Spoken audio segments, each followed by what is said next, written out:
Usually, when you have a group, such as a political party, they stay unified in their cause, their purpose. The Republican Party is no difference, except their cause and their purpose is the elevation of Republicans in society, in power, in wealth, at the cost of everyone else. And Texas is a prime example of this. Texas Governor Greg Abbott has a history of basically cruelty. Tonight, Governor Greg Abbott is vowing to send more state personnel to the border to fight what he's calling an invasion. It comes as more Texas border communities have seen a surge in migrants in the past couple of weeks. KVUE's Darren Shaharan spoke with an expert about what all of this means. Now, Brian Quita, Governor Greg Abbott posted this video on social media tonight of what he says is the feds cutting down the state's razor wire in Eagle Pass. After seeing that video, he says he deployed more Texas National Guard troops to, quote, repel illegal crossings and install more razor wire, end quote. This all comes as the Biden administration and Governor Abbott are in a legal battle over the state's enforcement efforts, including a floating border barrier in the Rio Grande. The feds want Abbott to remove those buoys, saying they're illegal and pose a humanitarian threat. But Abbott says the Biden administration is not doing anything to protect the border. He also posted on social media tonight that he's declared an invasion. But that's not what this video is about. Abbott is cruel.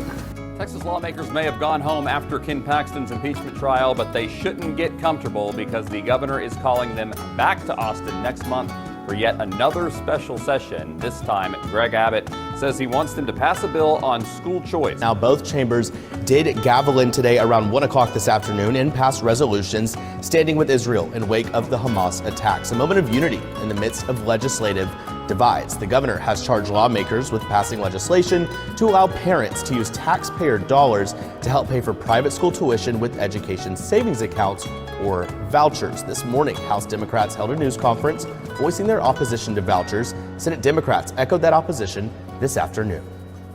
Vouchers are not worth the paper they're written on, and you can call them whatever you want to call them. Vouchers are not school choice. In fact, it's the school's choice, because private schools can deny admission to any kid for any reason they want. They can deny admission because of academics, because of behavior, because your parents don't make enough money, or because you're not the right cultural fit. Now, this recent call for a special session is to force feed, once again, or attempt to force feed Abbott's pet project of getting state funding for private schools in Texas. In other words, he wants to use tax money that has been earmarked for educational purposes, but is supposed to go directly to public school systems that are designed to be open to everyone, regardless of wealth, race, creed, religion, you get it. But he wants these funds to also be used and spent in private schools, academies, religious schools, where the parents pay tuition for their children to go to those schools. But the thing is, most of the people that use these schools for whatever reason, whether it's a desire for better education or a desire to be, around people that pray like them, or a desire to be, let's say, segregated from other people that don't look like them due to financial reasons, because they all pay tuition. And most people, a lot of people, if they're not among the upper crust in Texas, they can't afford the tuition to go to these institutions. So I guess discrimination becomes a moot point, because even if you say, we allow everybody that's academically worthy to get into our facility, it's a pay-as-you-go system, so if you can't afford it, then you don't go. This was the reason that public schools were created way back when, to give everybody the opportunity to achieve some type of education so that economic conditions would not rob you of the opportunity of not going through life being illiterate.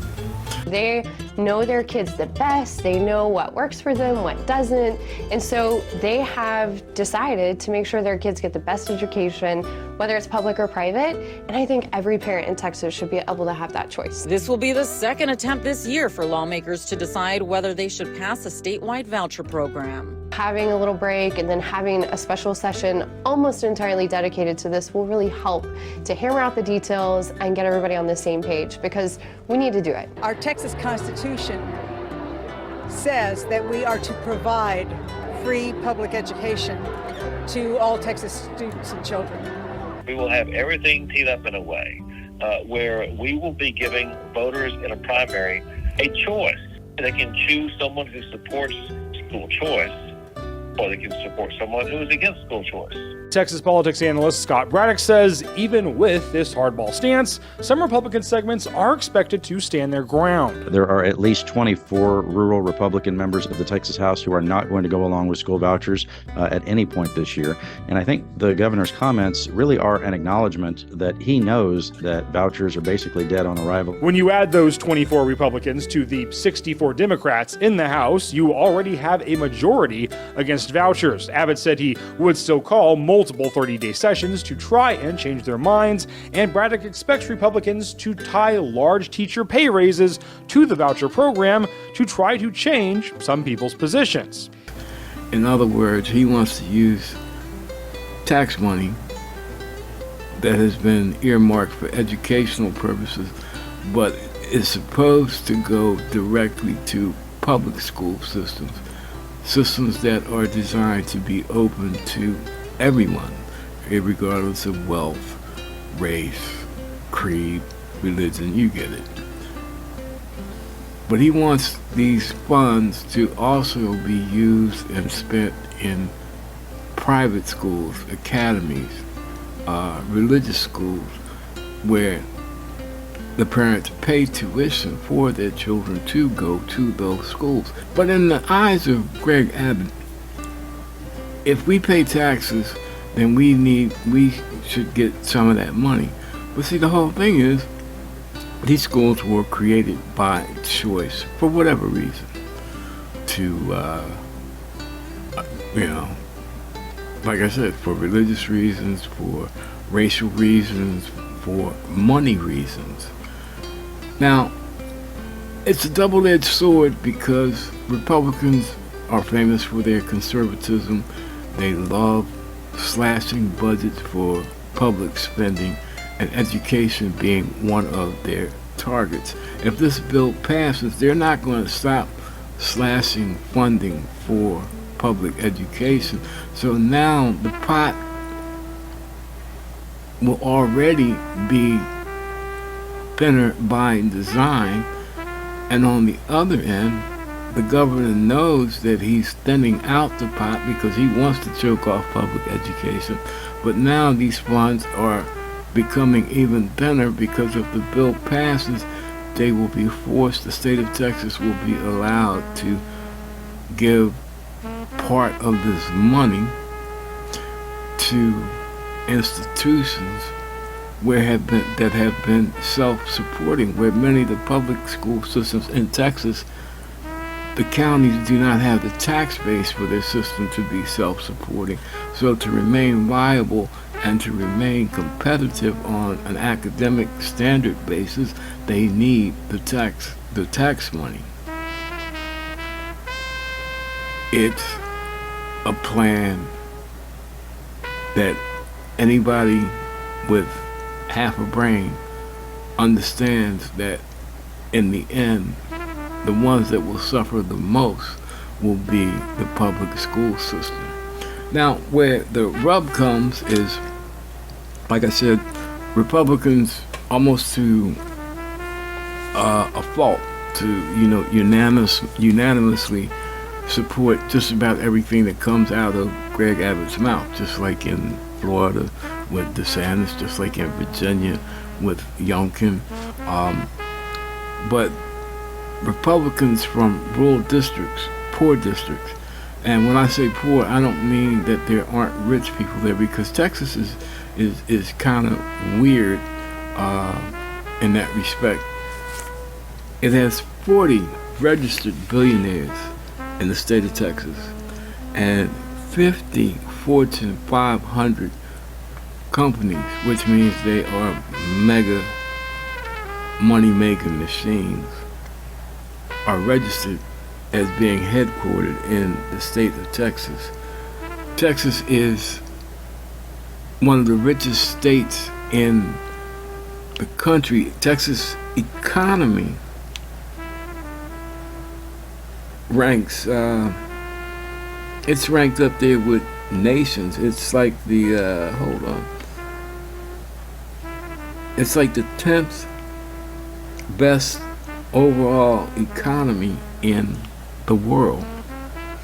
Now, this would make you think that Texas is the land of milk and honey, and for some, the rich, it is. But there is a great disparity among wealth in the state of Texas. Texas also has one of the highest poverty levels in the country, and the school system, the public school systems, grades K through 12, are only ranked 35th out of 50 in the United States. And that's kind of hard to understand when you have 40 billionaires and 50 Fortune 500 companies. But on paper that looks great, but in reality, Texas has one of the highest poverty levels, one of the highest unemployment levels, and the employment that they have, it has the highest rate of minimum wage employment in the country. A big topic has been education savings accounts. How will this work?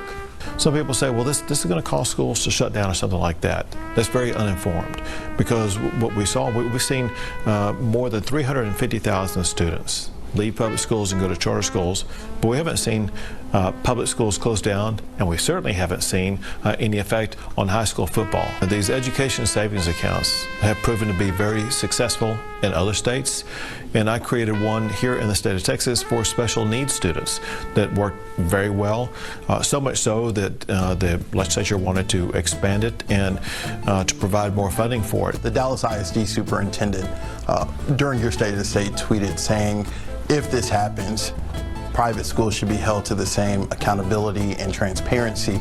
How can that happen? If they're private, they can't be held to a state standard, can they? Well, they can be held to accountability standards. And the way that it would be structured, there would be a third party in charge of ensuring that accountability will be upheld. The state can impose accountability for any institution that receives this money. So yeah, accountability will apply. In the past, when this subject has come up, of course, Democrats have opposed it in a majority setting, but some rural Republican lawmakers have also opposed it. What's different now? Two things are different. One is we know for a fact that Republicans in particular, but really a majority of all Texans, support this, whether you're in urban, suburban, or rural areas, if you're black, white, or Hispanic, or Asian, or if you're Republican, Democrat, or Independent. Majorities of all those categories strongly support it. More than 80% of Republicans support this, including in the rural areas. And so in rural areas, if a Republican representative votes against this, they're actually voting against their own constituents. So you're very confident that this will not reduce funding for public schools? For one, absolutely yes. But the way funding works for public schools is it provides funding for the students who go to those schools. And so those schools will continue to attract new students every single year, and their funding will remain in place. This does not harm public schools in rural areas or elsewhere. And as a result, there's no reason to have this fear raised about it because we've seen that it can work very effectively. Hot button topic, Rudy Koski. What do you think of that interview? Well, let's go with my word. And I was consulting my old homeroom teacher, and she provided me a vocabulary worksheet. There's so many words here that we could pick from, right? You know, the governor said uninformed, that's a word. He also said accountability, that's a word. But the word that I'm choosing from my homeroom worksheet that my teacher gave me is entitlement. Okay. Greg Grugan, I know you didn't bring any props. What's your word? Stephen, I'm throwing the penalty flag on Koski, but my word is something everybody craves. Options. When you're in a bad place, options are something that you can really use. Greg Abbott is the typical Republican autocratic leader. He'll bully, he'll leverage, he'll imposition, and he'll threaten. But one of his biggest attributes is that he is a snake oil salesman. In that interview, he made vouchers sound like, you know, the answer to everything. And considering the attitude about overcrowded public schools and education being sometimes the last thing on the list of priorities, you notice he said that it wouldn't impact high school football. Didn't say anything about biology or English or math. And he lied by omission. The state will be responsible for deciding who's eligible for a voucher. Now this is a hypothetical situation. Say that you are a student, and in this case we won't even add the fact of, you know, what minority or what religion or what income level.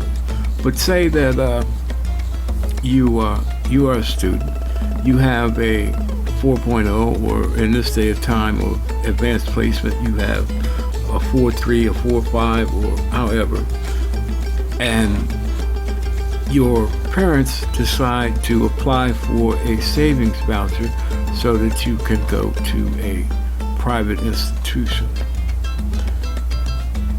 Well, academically, it appears that you are fine with that high GPA, but what if one of the requirements for you achieving a voucher is that not only you have a clean criminal record, but your parents have a clean criminal record? Who does that affect the most? Of course, minorities, black and brown people. Said that these schools will be accountable. Yes, they will be accountable, because if they decide to let in someone from the public school voucher program, the state has the right to oversight of how that student performs, and if, you know, the right services are being provided and the schools are at the right academic level. Well, if you think about it, most of those schools are at the right academic level, if not above, because they are financed by rich people. Remember, Texas has 40 registered billionaires, and most of those schools have been around and survived on their own tuition and income generating programs. They never needed the state. They still get to decide the requirements for their own admission, much like any college. Abbott doesn't care about the students that will be unable to be selected for vouchers. Well, that's it for me, Uncle Ricky. As always, God bless and peace out until I see you again. And I'm going to leave you with this one departing thought. Oh, by the way, before I close out, hit the subscribe button, hit the like button, do the comment thing. I need that to grow my channel. And if you really feel froggy, you know what you can do. The super thanks is always there. Vouchers are not worth the paper they're written on, and you can call them whatever you want to call them. Vouchers are not school choice. In fact, it's the school's choice, because private schools can deny admission to any kid for any reason they want. They can deny admission because of academics, because of behavior, because your parents don't make enough money, or because you're not the right cultural fit.